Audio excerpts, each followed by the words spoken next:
प्यारे बच्चों, धमाका क्लासेस में आप सभी का हार्दिक स्वागत है। आज मैं आप लोगों को आँखी गीत जो खोटक कविता का संग्रह है और जिसके रचयिता श्री पाणिनि जी है, इसके चौथे कविता है जो घूर घूर ककरा देखे आँख को बताएंगे। इसके पहले हम लोगों ने 3 कविता के इसको पढ़ चुके हैं, ठीक है। तो घूर घूर ककरा देखें आँख कविता का सारांश को हम लोग जानेंगे, इसको समझने का कोशिश करेंगे। लेकिन इसके करने के पहले हम आप लोगों को बता देना चाहता हूँ कि जो सिलेबस में चेंजिंग हुआ है कुछ, इसके लिए विशेष घबराने की कोई ज़रूरत नहीं है, क्योंकि उम्मीद है इसमें संशोधन होने की पूरी संभावना है। इस संदर्भ में हम लोग सभी शिक्षक लगे हुए हैं। इस संदर्भ में कल मीटिंग भी होने वाली है, इसलिए विशेष घबराने की ज़रूरत नहीं है। यदि मेरे चैनल को सब्सक्राइब नहीं किए हैं तो सब्सक्राइब भी करना नहीं भूलें, क्योंकि आप लोग जानते हैं कि ताली दोनों हाथ से बजता है, एक हाथ से ताली बजती नहीं है। क्योंकि आप लोग के लिए हम लगे हैं तो आप लोगों को भी मेरे पीछे लगना चाहिए। मैं विशेष और क्या कहूँ तो चलिए हम लोग आते हैं अपने मुख्य टॉपिक पर। तो आज का टॉपिक है हम लोगों का घूर घूर ककरा देखे आँख।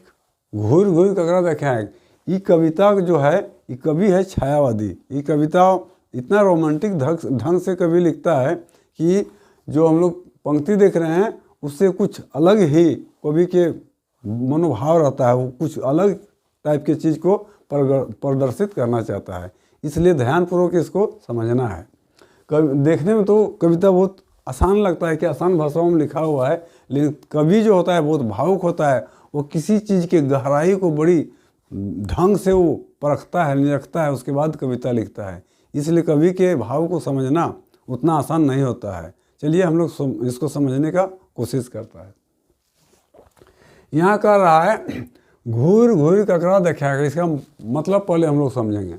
घूर घूर मतलब क्या होता है? घूर घूर मतलब यहाँ घूमना नहीं होता है। घूर घूर मतलब यहाँ घूमना नहीं होता है। घूर घूर मतलब यहाँ होता है बार बार। घूर घूर मैंने लिख सकते हैं, घूर घूर का मतलब होता है बार बार, बार बार, है ना।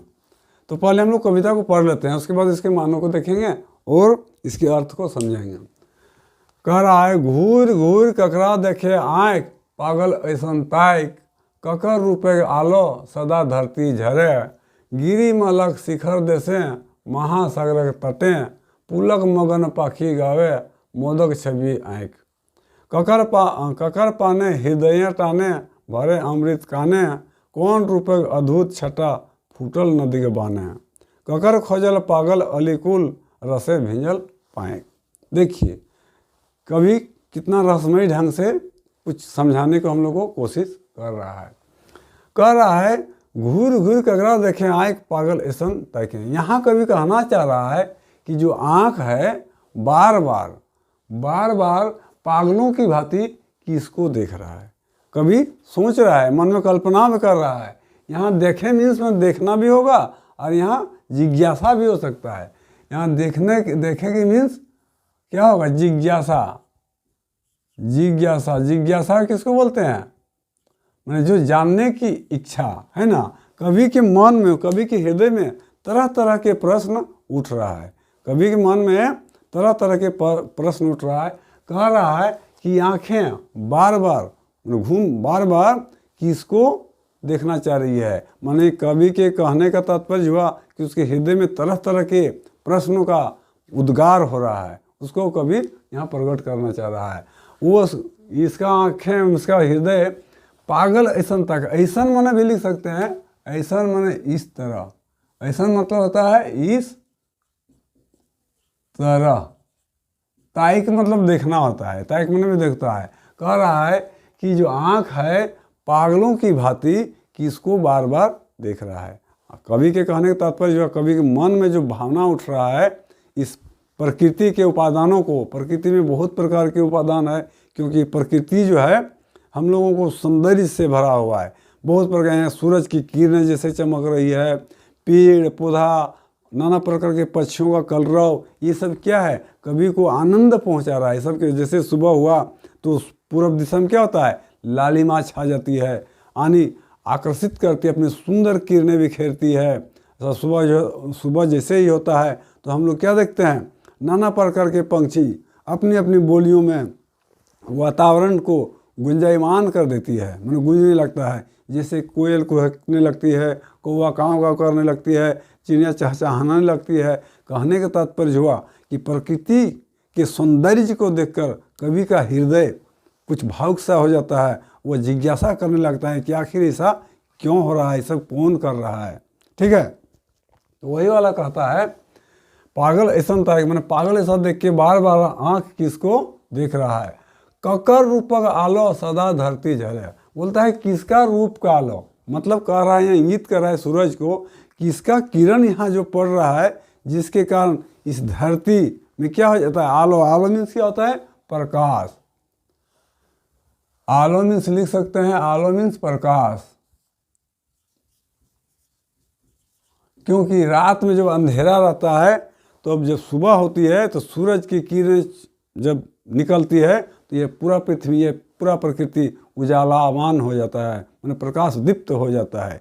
इसमें अंधेरा की कोई गुंजाइश नहीं रहता है। वही कभी यहाँ कहने चाह रहा है, ककर रूपे आलो सदा धरती है, इस धरती पर, इस पृथ्वी पर किसकी किरणें पड़ रही है, जिसके कारण यह प्रकाशमान हो जाता है, दीप्तमान हो जाता है, और सभी चीज़ों में आनंद की लहर बहने लगती है।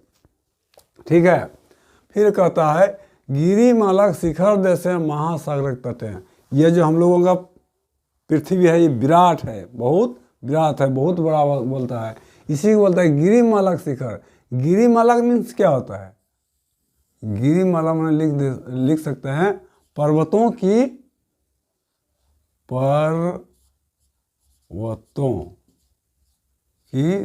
श्रृंखला, पर्वतों की श्रृंखला, मैंने कड़ी एक तरह का, जो इस पृथ्वी पर अनेक प्रकार के, बहुत तरह के, मैंने क्या है, पेड़ है, पौधा है। गिरी मतलब होता है पर्वत है, कहीं बड़ा पर्वत, कहीं छोटा पर्वत, जैसे ये माला की भांति सजा हुआ है। वही वाला कह रहा है गिरिमालक शिखर जैसे हैं, जो किसी का शिखर बहुत ऊंचा है तो किसी का शिखर बहुत नीचा है। शिखर में क्या, चोटी है ना। कहने का तात्पर्य हुआ कभी कहा कि इस पृथ्वी में अनेक प्रकार के क्या है, तो पर्वत है, वो माला की भांति सजे हुए हैं महासागर के तट पर। और सागर पर उसके तट पर अनेक प्रकार की वस्तुएं देखने को मिलती है, माने मन आकर्षित होता है। कभी यही कहना चाह रहा है। पुलक मगन पाखी गावे मोदक छवि आँख।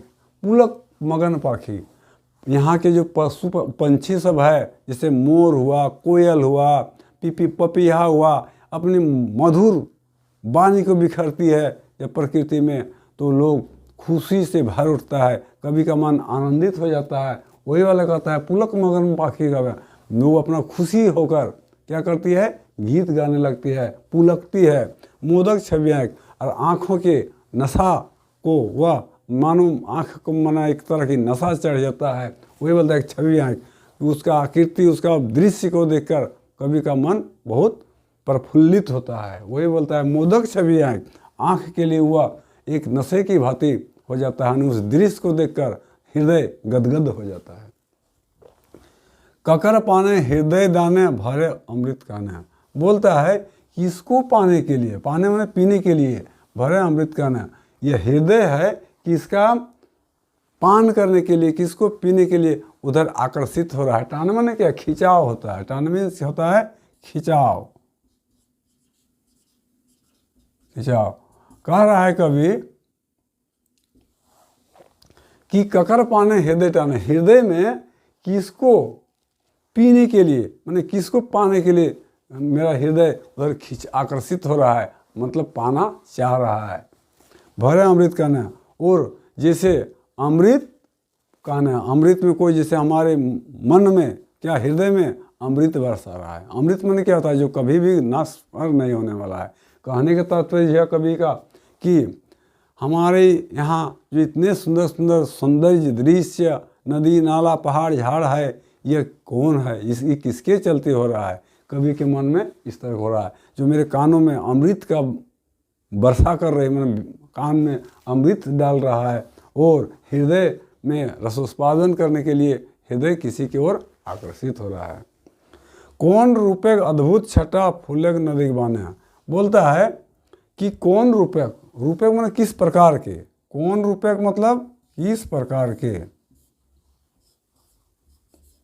किस प्रकार के, वही वाला कह रहा है। कौन रूपक अद्भुत, अद्भुत में विचित्र, अद्भुत मीन्स विचित्र, विचित्र है ना। बोलता है कौन रूपक अद्भुत छटा, छटा मैंने दृश्य, छटा मीन्स दृश्य, अंग्रेजी में जिसको हम लोग सीन बोलते हैं ना। तो बोलता है कौन रूपक अद्भुत छटा फूटल नदी के बाने, फूटल मैंने फूटना, फट जाना, बहना जिसको बोलते हैं, फूटल नदी के बाने, फूटल माने होता है बहना, यहाँ लिखिए बहना, टूट जाना। बाने, बाने मीन्स यहाँ बान नहीं है, बाने मीन्स होता है यहाँ बाढ़। जब नदी में बाढ़ आ जाती है तो वो भी एक अनुपम दृश्य को उपस्थित करते हैं। कोई बाढ़ से भयभीत हो जाता है, डर जाता है, किसी का घर द्वार बह जाता है तो कोई उसका आनंद लेता है, उसका कल कल छल छल की जो आवाज़ आती है उसका आनंद लेता है। कहने का तात्पर्य हुआ कि कौन रूपक अद्भुत छटा फुटल नदी के बान, नदी के बान से माने नदी के बाढ़ से जो वहाँ का दृश्य हो जाता है अद्भुत विचित्र हो जाता है। कोई आनंद से भर जाता है तो कोई दुख से भर जाता है। कवि के कहने का तात्पर्य हुआ, कवि एकदम गहराई से अध्ययन करके ये अपना दिल में जो उद्गार हो रहा है उसको प्रकट कर रहा है। जैसे बाढ़ में आ जाता है तो आदमी कितना बह के चल जाता है, किसी का क्या होता है वो फायदा का चीज़ हो जाता है, किसी का खेत बन जाता है, किसी का क्षति हो जाता है, उसका मन फसल जो बर्बाद हो जाता है, कोई आनंद से किरकारी मारता है, कोई उसका दृश्य को छीन लेता है। कहने का तात्पर्य हुआ कि जब बाढ़ आता है तो नाना प्रकार के सौंदर्य प्रकृति बिखेरती है। कवि यही चीज़ कहना चाह रहा है। ककर खोजे पागल अलीकुल रसे भिंजल पागल, अलीकुल मीन्स क्या होता है, अलीकुल मतलब फूलों की, अलीकुल में भौरा का झुंड होता है, भौरा, अली में भौरा होता है, भौरों का झुंड, झुंड माने गुच्छा, समूह, इसको समूह भी बोल सकते हैं। क्या होता है, रसे भिंजल पाँखें, भिंजल में भिंजा हुआ, पाँखें में पाँख। बोलता है ककर खोजे पागल अलीकुल, जो भौरा है, भौरा किसका आशिक होता है, फूलों का, उसका रसस्वादन करने के लिए। रसे भिंजल पागल, किसका रसस्वादन लेने के लिए, उसका जो पंख है भींज गया है। कौन सी से भींज गया है, रस से भींज गया है, यानी फूलों के रस से भींज गया है। क्योंकि भौरा जो होता है फूलों का रसस्वादन लेने के लिए, उसका रस लेने के लिए पागलों की भांति घूमने लगता है, फूलों में चक्कर लगाने लगता है और उसका रसस्वादन लेता है। वही कहता है ककर खोजे पागल अलीकुल रसे भिंजल पाँख, उसका रस में भिंज गया है पाँख, किसका खोज में, फूलों की खोज में। वही वाला कह रहा है। आनी कहने का मतलब हुआ प्रकृति में यहाँ जो उपादान दिए हैं, जैसे सूरज की किरण हुआ, पशु पक्षियों की बोली हुआ, नदी पहाड़ जितना हुआ, ये अद्भुत है। इसकी छटा देखकर कवि का हृदय बहुत गदगद हो जाता है ना। तो नाना प्रकार के फूलों से ही प्रकृति दिया हुआ है। कहने का तात्पर्य हुआ प्रकृति में जो भी चीज़ है वह अद्भुत है, इसकी वर्णन मतलब अवर्णनीय है, इसको हम लोग वर्णन में नहीं कर सकते हैं। इस विराट और सुंदर प्रकृति के छटा को देखकर कवि को बहुत आश्चर्य होता है। इस विराट और सुंदर प्रकृति को देख के कवि का हृदय जो होता है बहुत आश्चर्य से भर जाता है। इन कविताओं का यही लगभग अर्थ है। आज इतना ही रहेगा, क्योंकि अगला वीडियो हम लोग देखेंगे। अभी सिलेबस को लेके हम लोग भी निश्चिंत नहीं है, क्योंकि क्या पढ़ाएं क्या नहीं, इसलिए सिलेबस को हम धीरे धीरे थोड़ा पढ़ा रहे हैं। इसके लिए चिंता की बात नहीं है। जो भी सिलेबस आएगा मैं किसी भी हालत में पूरा कर दूंगा। क्योंकि सब्सक्राइब करना नहीं भूलिएगा, क्योंकि आप ही को लेके हम अपना समय दे रहे हैं, आप लोगों की भलाई के लिए दे रहे हैं। जय हिंद, जय भारत।